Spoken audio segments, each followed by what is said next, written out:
மனிதனுடைய அக்கிரமம் பூமியிலே பெருகினது என்றும்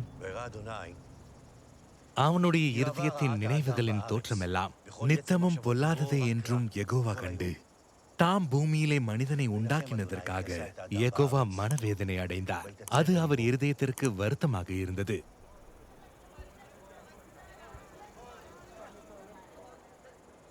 அப்பொழுது யெகோவா, நான் உருவாக்கிய மனிதனை பூமியின் மேல் வைக்காமல் மனிதன் முதற்கொண்டு மிருகங்கள், ஊரும் பிராணிகள், ஆகாயத்து பறவைகள் வரை உண்டாயிருக்கிறவைகளை அழித்து போடுவேன். நான் அவர்களை உண்டாக்கினது எனக்கு மனவேதனையாக இருக்கிறது என்றார். வானத்தின் கீழே உயிருள்ள அனைத்து உயிரினங்களையும் அழித்து நான் பூமியின் மேல் மாபெரும் வெள்ளப்பெருக்கை வர செய்வேன். பூமியில் உள்ள அனைத்தும் இறந்து போகும்.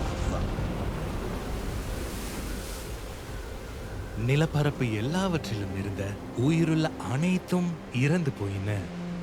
மனிதர்கள் முதல் மிருகங்கள், ஊரும் பிராணிகள், ஆகாயத்து பறவைகள் வரை பூமியின் மீது இருந்த உயிருள்ள அனைத்தும் அழிக்கப்பட்டு அவைகள் பூமியில் இல்லாமல் ஒழிந்தன. நோவாவும் அவனோட கப்பலில் இருந்த உயிர்களும் மாத்திரம் காக்கப்பட்டன.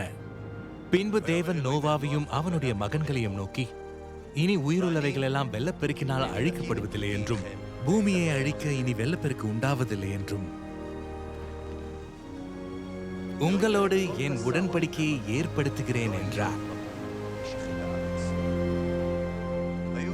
கப்பலில் இருந்து புறப்பட்ட நோவாவின் மகன்கள் சேம், காம், யாப்பேத் என்பவர்களே.